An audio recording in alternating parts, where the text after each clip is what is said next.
All right, everyone, the USA Today put out a funny story yesterday, and it's like, well, if you're offended by the Gillette, toxic masculinity ad, you might be part of the problem. Like, basically, well, if you don't like the fact that a multinational billion-dollar corporation is trying to preach to you about morality, as though they have any morality. People were pointing out they have like the Gillette girls there that wear skin-tight suits and have Gillette plastered on their model asses. It's like, yeah, there's no sexism here. Perfectly acceptable advertising. By the way, I think it is acceptable advertising. It's like, hey, show it if you got it, I guess. You're making money doing it, who fucking cares? I'm not a moralist. But Gillette comes out preaching to males, stereotyping them, saying, well, there's toxic masculinity, boys, as though, has any dude you've ever known, in any situation, ever tried to excuse rape and sexual assault by saying boys will be boys?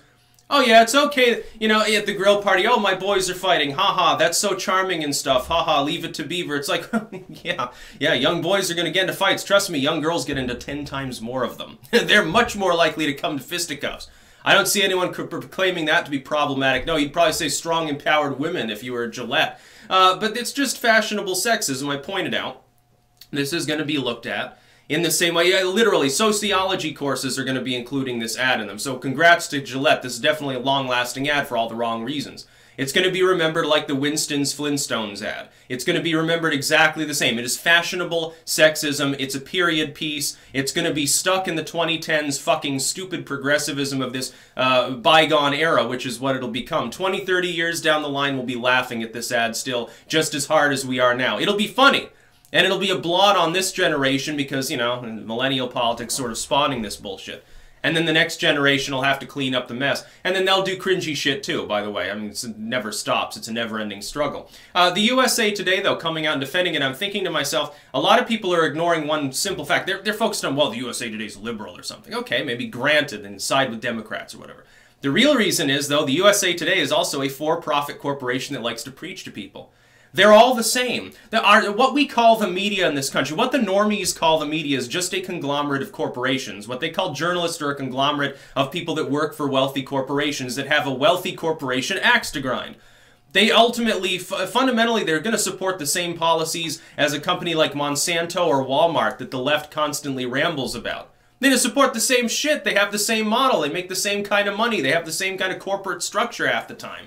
Of course they're going to defend one another. When the legacy media comes out, these big cable firms or newsmen, the New York Times or whatever, when they come out and defend something political, you'll notice if you think hard enough, you can almost always find a way in which it's defending corporate profits. Have you noticed that? The progressive sort of woke ad thing is just a way for them to sell more products. They created this ad thinking, hey, this will be good for our branding image. It'll get a lot of attention, which, they're not wrong. They definitely struck a chord. I prefer to think that it's largely negative and it'll decrease their profits, but it's what I think. But anyway, they wanted attention, and from that attention, you get more sales. You build, a new fan base, especially with the younger millennial audience, because they're looking at it like, hey, so what if someone who's 70 gets pissed off? They won't be buying Gillette for much longer, probably. But this person who's 25, 30, they'll be around for a long time. If we can establish brand loyalty, it's not just an immediate profit, it's a profit that potentially lasts for many decades. And so it pays off long term.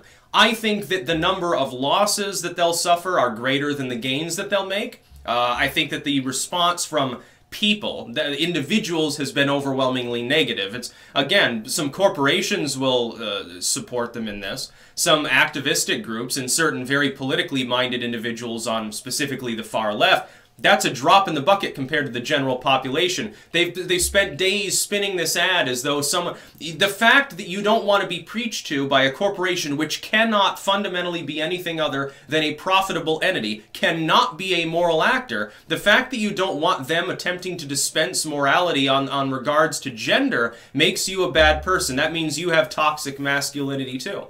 There's no such thing as toxic masculinity. It doesn't exist. It's like, when white privilege was being thrown around like fucking 5 years ago, every other word out of people's mouths was white privilege, and at the time I weighed in and said, there's no such thing.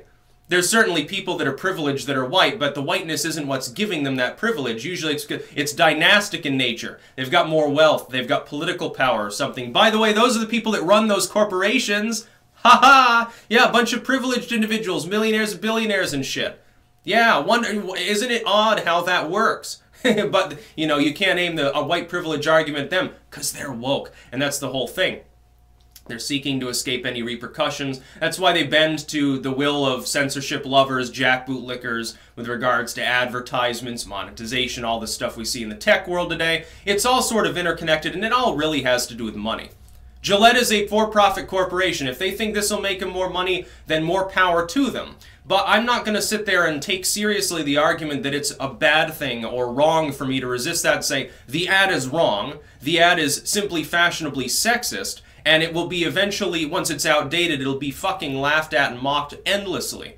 It'll probably get parodied in the future. Like half a century in the future, this will be a foremost parody of internet culture a la the mid-millennial era. It will be hilarious. I'll be sitting there in a wheelchair, because I'll be like geriatric if I'm still alive at that point, fucking, you know, liver failure from, you know, guzzling wine or whatever. And I'll be watching it, I'll be reminiscing with a tear in my eye. Haha, those were the good old days back when people were totally fucking crazy.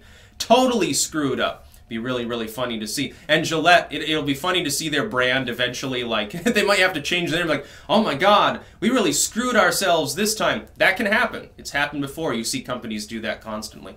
That's about all. Peace out.